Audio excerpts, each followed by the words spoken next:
You don't know me, I whispered later, curled against him on the couch. I'm broken.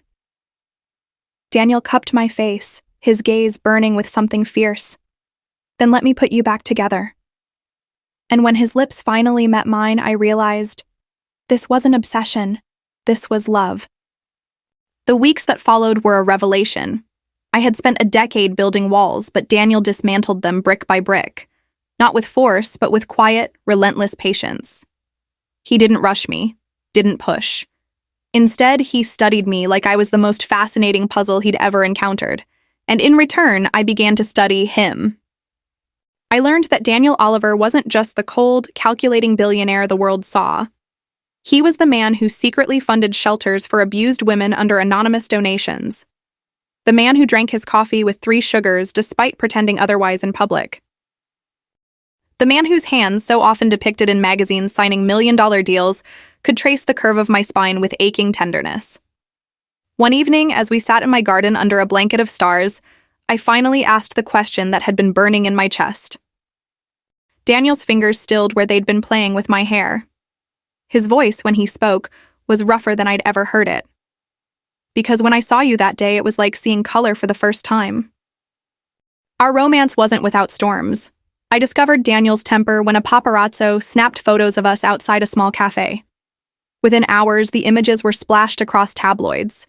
Reclusive mystery woman captures billionaire's heart. I panicked, retreating to my house and silencing my phone. Daniel didn't call, didn't text. Instead, he appeared at midnight. His knuckles bruised. I later learned he'd persuaded the photographer to delete the images permanently. You don't get to run from this, he growled, crowding me against the foyer wall. From us. My fear melted into something hotter. Or what? His answering smile was all teeth. Or I'll chase you. The kiss that followed was more possession than affection, and I, to her shock, thrived under it. Daniel began coaxing me further into the world. Small steps at first, dinners at quiet restaurants where he reserved the entire place so I wouldn't feel overwhelmed. Then larger ones, a private jet to a secluded beach where I could dip my toes in the ocean without prying eyes. But the real breakthrough came unexpectedly. I woke screaming from a nightmare about my parents' accident. Daniel, who'd been working late in my living room, was at my side in seconds. Instead of soothing words, he did something unexpected. He shared. My father used to lock me in a closet when I cried, he confessed into the dark, his arms tight around me. For hours, sometimes days. My tears stilled. The admission was stark, raw, a piece of his soul offered freely. In that moment, I understood. We weren't just lovers, we were survivors. The media frenzy grew worse. Reporters camped outside my home. Old acquaintances sold fabricated stories about me. Through it all, Daniel shielded me, but I could see the toll it took. One morning, I found him staring hollow-eyed at his phone, his lawyer on speaker discussing a restraining order against an overzealous journalist. Something inside I snapped. No more hiding, I declared, snatching the phone. Cancel the restraining order. Daniel's brow furrowed. Live. If we're doing this, I said, steel in my voice, we do it together. That evening, I walked hand in hand with Daniel into a charity party, my first public appearance in a decade. The cameras flashed, the crowd murmured, but I only had eyes for the man beside me, whose grip tightened in silent pride. Later in the limo, Daniel cradled my face like something precious. I'm going to marry you, he murmured. Not a question. A vow. I laughed breathlessly. That wasn't a proposal. His thumb brushed my lower lip. No, that comes later, with fireworks, and a string quartet, and whatever else you dream of. For the first time in my life, I didn't just believe in love, I believed in forever. The world knew about us now. Olivia Green was no longer just a recluse. I was the woman who had tamed Daniel Oliver. And with that recognition came danger neither of us had anticipated. It started with an email. Daniel's security team intercepted it before it reached him, but he showed me anyway. A grainy photo of me leaving my therapist's office, the subject line chilling in its simplicity. How much is she worth to you? My blood ran cold. Daniel's expression turned murderous. "I'll handle it," he said, already typing rapid commands into his phone. But I placed a hand over his. "No, I want to see it. All of it." For the first time, Daniel looked uncertain. "Liv." Something like pride flickered in his eyes as he pulled up the full dossier. "I survived losing everything once," I said quietly. "I won't be kept in the dark about threats to what I have now." Something like pride flickered in his eyes as he pulled up the full dossier. Victor Crane, Daniel's former business partner, ousted in a hostile takeover years ago. A man with nothing left to lose and a vendetta that had finally found its perfect target. Me. I studied the photos Crane's men had taken. My favorite coffee shop, the park where Daniel and I walked on Sundays, even the florist who delivered weekly peonies. He's been watching us for months, I realized aloud. Daniel's jaw tightened, and now he's getting reckless. That night, Daniel doubled my security. I expected to feel suffocated, but instead, I felt furious. Crane made his move 2 weeks later. I was at a boutique picking out a dress for Daniel's birthday gala when the power went out. My security detail radioed static. Then, silence. A hand clamped over my mouth from behind. "Hello, little ghost," a voice hissed in my ear. "Let's see how brave you are in the dark." But I had spent 10 years in the dark. I knew it better than anyone.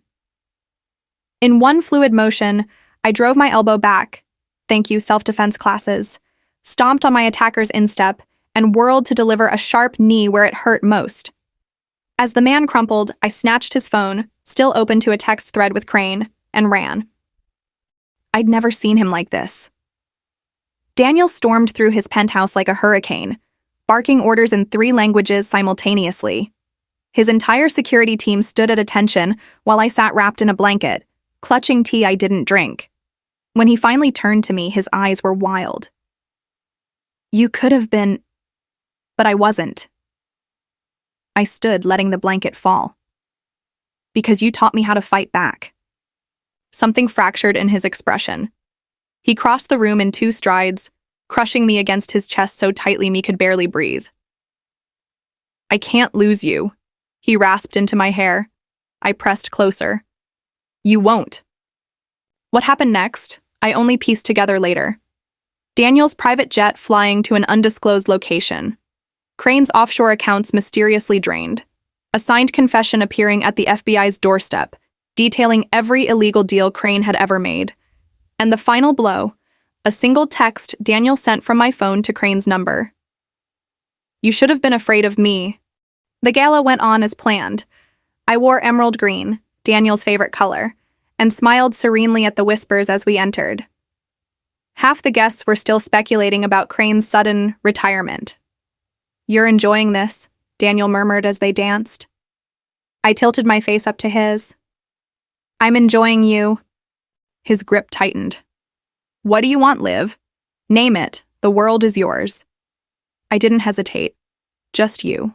Always you." Later, on the penthouse balcony with the city lights spread beneath them, Daniel slid a ring onto my finger, a flawless emerald surrounded by diamonds. "No fireworks tonight," he said softly. "Just us." I kissed him as the first snow of winter began to fall.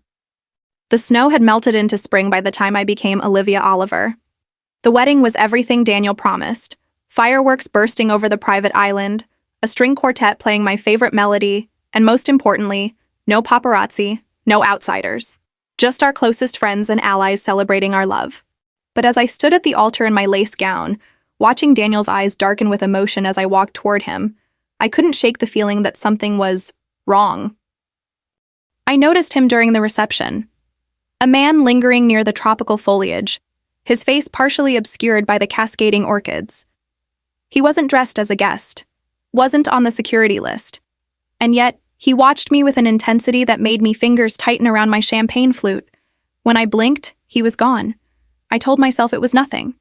Wedding jitters, the remnants of my old paranoia. Then the note arrived. Slipped into my bridal suite while I changed for the first dance, the envelope bore a familiar handwriting I hadn't seen in 10 years. My father's. "My dearest Liv." If you're reading this, it means I failed to protect you from the truth. Your mother and I didn't die in that accident. We were taken, and the man you're about to marry is the reason why. The paper trembled in my hands. Daniel's voice calling my name from downstairs sounded distant, warped, because the dates matched. My parents' disappearance, the same month Daniel's father was indicted for corporate espionage. The same month Daniel, then just a young heir, began his ruthless ascent to power. And the signature at the bottom, undeniably my father's, down to the slight smudge on the Sao D he'd always made when signing cards. My vision swam. Daniel found me on the balcony, the note clutched in my shaking hand. One look at my face and his expression hardened. What happened? I couldn't speak, could barely breathe. The man from earlier materialized suddenly at the edge of the terrace, his face finally visible in the torchlight. Recognition hit like a physical blow. Dad? The man stepped forward. Older, gaunt, but undeniably my father. Daniel moved instantly, positioning himself between us. Olivia, don't. His voice was steel. That's not him. My father's laugh was bitter. Still lying, Oliver? Tell her how your family paid to have us disappeared? How you inherited your father's dirty empire? Daniel's hand shot out, gripping the man's wrist as he reached inside his jacket. Show me your neck. A struggle. Fabric tearing. And there, a small crescent-shaped scar no real human would have. A clone. The fight that followed was brutal. Daniel's security swarmed as the clone, programmed with stolen memories, pulled a knife. I watched in horror as my new husband took a slash across the chest, protecting me. In the chaos, I heard the truth. My parents had been taken, but by Crane's underground biotech division, used as blackmail against Daniel's father in their corporate war. And now, with Crane gone, his remaining allies were playing their final card, using Mew deepest wound to destroy my happiness. The clone collapsed under security's tasers, his systems short-circuiting, but the damage was done. Blood seeped through Daniel's white dress shirt as he gripped my shoulders. Look at me, he demanded. That thing was programmed to hurt us. But I swear on my life, if your parents are alive, I will find them. I searched his eyes. The eyes of the man who'd fought my demons beside me. The man who bled for me. I made my choice. Pressing my forehead to his, I whispered, together. We missed our first dance. Instead, as Daniel's wound was stitched in our honeymoon suite, I curled into his uninjured side. We were staring at the encrypted files his team had recovered from the clone. Blueprints, coordinates, a hidden facility where Crane had kept his special projects, being blown up by the FBI. Daniel's fingers intertwined with mine. We did it. I kissed my husband, my partner, my warrior, knowing the greatest test of our love was just beginning.